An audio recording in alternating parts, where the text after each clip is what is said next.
But here's Bejeweled getting on terms. Salou Boutte, the insider Bejeweled. He's kicking Salou Boutte, but Bejeweled is lifting on the outside. And here's 1,000 winners in Hong Kong for Douglas Whyte. Bejeweled beats Salou Boutte. Lucky Winner third. Super Baby at odds running fourth. Then Horse Win-Win from Happy Go Lucky, Top Light. Then Guandao from Plan B, Rocket Power, Fly Me to the Moon, Rich Forever from Bodacious. And congratulations to Douglas Whyte. That's 4 winners on the day. Dougie, it's been a long journey for you from your days in South Africa to Singapore, right, and then Hong Kong. In 140 words or less, tell us about the journey. It's been a hell of a journey, as you yourself indicated. I was riding for David Payne. I was stable jockey to him in South Africa, and I ventured over to Singapore for a couple of weekends. They used to have the Malaysian circuit, which used to be Singapore and then Penang and Malaysia. So it used to be a Saturday, Sunday double weekend, and I went over 3 times and I was very successful. Won the Lions City Cup and a couple of other big races. And while I was there, bless his soul, old Robin Park, he came over and he said, you should think about applying for Hong Kong. And I said, I've got a great job back home and this is just a come away and enjoyable weekend every now and then. Anyway, he carried on hounding me, and I thought, let me put in an application, and I did, and a week later they approved it and they said, I've got a 3-month license. And the rest is history. Fireball went whoosh. Fireball raced to the lead from Elite, then Solar Sentry and Sunnyland, but it's all the favourite. And to the cheers of the crowd, Fireball raced away to beat Elite. London News in front, Privilege won't give in. London News doing the better, and London News, he's everything they said and he wins. London News. Congratulations to Douglas Whyte. He realised he's had to put all that gear on especially to come up here for a photograph. Wonderful performance, Douglas. Very well done. And Super Saturn, a great duel here in the Derby. They're wide apart. Super Saturn lunges at Super Pistachio and got him. What was, do you remember your first winner here? What was it? My first winner was a horse for Wong Tang Ping called Fireball. Fireball out in the centres, warming up, and at the 150, Fireball went whoosh. Fireball raced to the lead from Elite, then Solar Sentry and Sunnyland, but it's all the favourite. And to the cheers of the crowd, Fireball raced away to beat Elite. Sunnyland. Douglas Whyte brings up his first win in Hong Kong aboard Fireball, the short price favourite in race number 3. And again, a bit of history. His last winner as a trainer was for the same owner called Northern Fireball, and I won on it. So he gave me my first winner, and I gave him his last winner as a trainer. I mean, it's difficult, you know, for you to think of highlights, but if you had 3 highlights in the time you've been here, what would they be? One that springs to mind without even thinking about it is London News. Privilege won't give in. London News, the pride of South Africa, goes up and goes to the lead. Privilege on the inside is coming again. London News in front. Privilege won't give in. London News doing the better, and London News, he's everything they said and he wins. London News by a half. Privilege second, and Esmeralda's third, and Sapio made good ground to run in fourth. From Oriental Express to Ville. He was part of my success story in South Africa and here. He first horse to travel outside of South Africa, and I won the QE2 on him.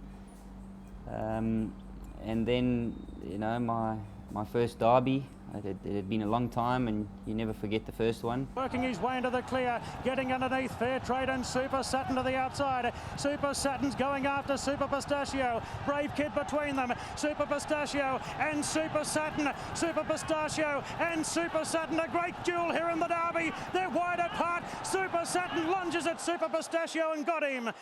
Super Saturn just from Super Pistachio. Brave Kid third, then Beauty Flash from King Dancer. Beauty Legend. It's special moments like that. But the third one would be your first winner in Hong Kong. You know, you come here as a young individual that's trying to prove himself, and I don't think anybody can express the, not so much pressure, but the feeling and the satisfaction of going past the line first in front of 50, 60,000 odd people that you've never seen or experienced in South Africa, crowd-wise, and you know, you get that monkey off your back. It's a fantastic feeling. With these 3 highlights, you haven't mentioned winning the championship once, and you won the championship 13 times. So are you trying to say... Well, you never gave me 13 options, you gave me 3. So I had to narrow them down. Don't get cheeky now. But what about your 13 consecutive championships? Of course, that's special, but you know, that comes with hard work, determination, and support along the way, and it's something I never ever dreamt of doing. It just had a snowball effect, and it just grew on me, and I got hungrier and more determined, and I had a fantastic ride. It's been a great 13 years of my life. And when the 13th year ended, how did you feel? Did you feel gutted? No, I felt complete. You know, everything has a shelf life, and it got to a stage where it was always going to happen, and I'd mentally prepared myself for that 3 years before it did happen. I'm still very competitive. I'm very hungry, but it's a life-changing cycle. Everything has to change, and everything will change eventually. It's any sport in the world, it changes. And as I said, it was a satisfaction, and it was a new chapter of my life, because from there on in, it was more about focusing on Group 1 races, traveling more, enjoying racing more, and I think I've perfected that. And you did have Group 1 successes even after you lost that championship to Zach, right? I think I had most of my Group 1 winners that particular year. Gold Fun, Douglas Whyte asking for the effort down. He puts his head in front from Dan Excel. Charles the Great's running home into third, but Gold Fun takes out the Queen's Silver Jubilee Cup from an Evergame Dan Excel. Charles the Great third, followed by Lucky Nine and Frederick Engels, then Flagship Shiner. So, you know, looking back at that year, I lost the premiership, but I think monetary-wise, I was the biggest stake earner, and I won a good handful of Group 1 races. And who do you think, I mean, amongst the trainers, you've ridden for everyone, haven't you? I have. Who are the trainers that mean a lot to you for different reasons? You know, there's friends and there's trainers. And I'm not going to go down the route of business and friendship, and it's just been a special ride along the way, and I've got some fantastic friends both in racing and outside of racing, and I just appreciate everything they've done for me, and they've been there for me, and they've supported me, and they know who they are. Well, I'll mention one trainer, okay, Ivan Allen, the legend. What does he mean to you? He started me off. He's a chapter in my life. One of the cleverest, most astute trainers. He would be training against anybody now worldwide and hold his own. And he was doing this 15, 18 years ago when I first came here. He could leave his yard, go and buy horses, go and deal with things that personal or whatever he had to deal with. And he would run his ship from wherever he was, and he could get back here and he would know exactly what was going on to detail. So much so that you'd walk into the paddock and he would tell you, now this is going to happen today, and so help me, you jump out the gates and you just think, no, it's just not possible. And that's the kind of things that Ivan used to do. You know, he could achieve and fulfill things that not many trainers would be able to do. Oriental Express continues to run on. The run ends for the Pumpkin. Oriental Express goes to the front. Payne rides hard on Viali and goes to second. Oriental Express in front. Viali surging late, but Oriental Express, Ivan Allen again. Oriental Express beats Viali in third. Johan Cruyff down the outside. You're now riding for Tony.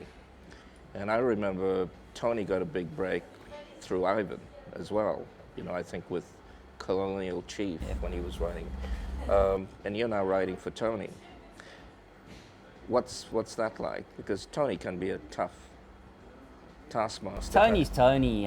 Tony has his. That's what I love about Tony. He has his say and it's over with, you know, and he doesn't hold a grudge for a long time. And he's right in saying it. He believes in what he says, and he's got a brain between his head. He knows he's racing inside out.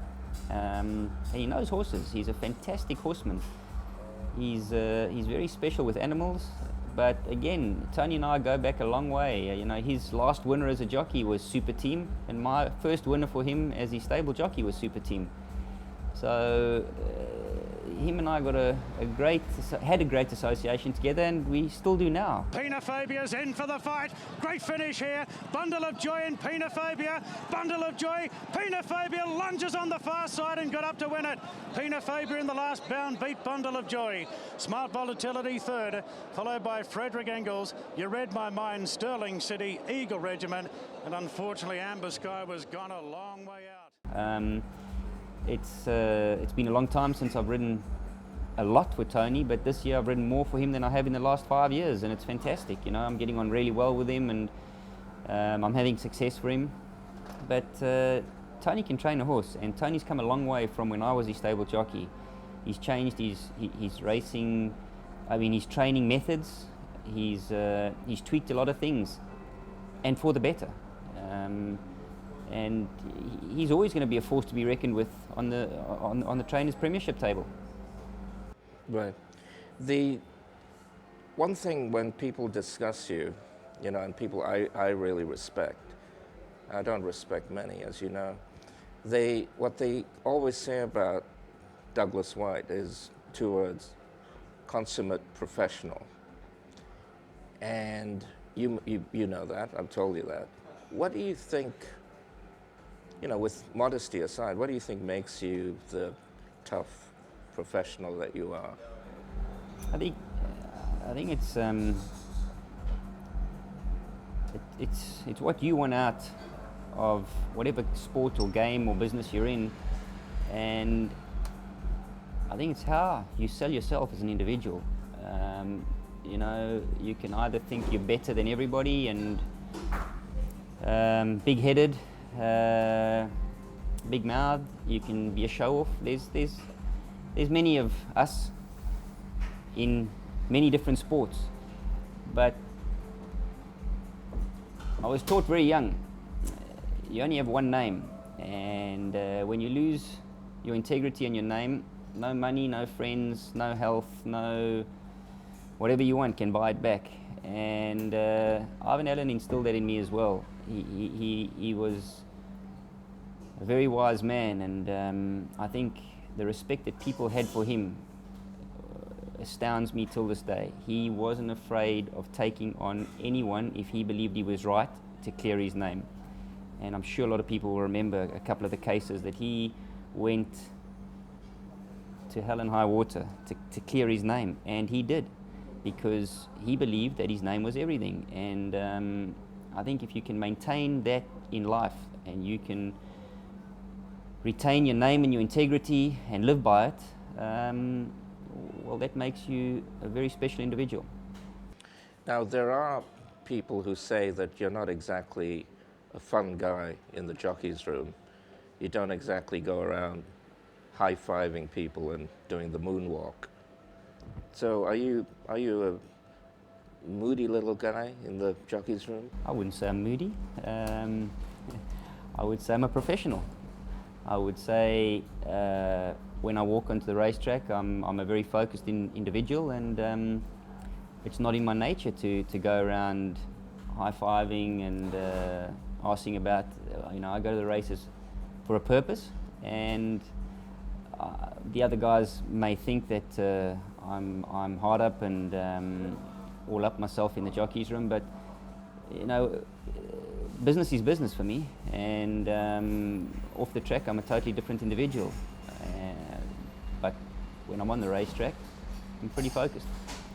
The other thing is the horse whisperer.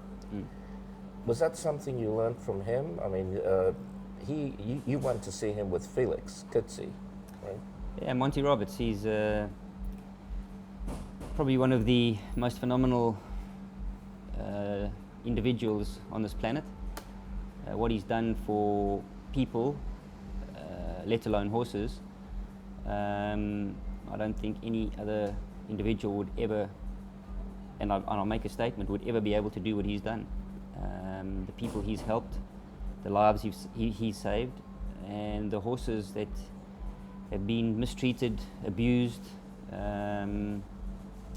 mishandled, and how he's given them another life and a chance again, and also taught people around the world how not to allow that to happen. And he's, again, one of those individuals that sticks by what he believes in. And he's been pulled down the gutters many times. That you know, he injects horses to get them quiet, and he does this, and he works on them before he puts them on a show to display them to people, and that's just jealous people talking. There's none of that. I can guarantee you. He's an individual that does things with horses that if half of us would be able to do, we'd leave this world a better place. What have you learned from him? I've learned to try and work with a horse as opposed to against a horse. You know, a horse should be willing to do something, and it shouldn't be forced to do something. It's what we humans respect with each other. You know, you tell me to do something and I won't, but you ask me to do something and I'll cooperate. So I've tried to better myself at cooperating better with the horse. The other thing, looking back at Hong Kong racing industry, and you're very much part of it, and you probably will be part of it because you plan to stay in Hong Kong, you know, once you stop riding as well, I think. What do you think have been the differences looking over the, 16 years since you've been here?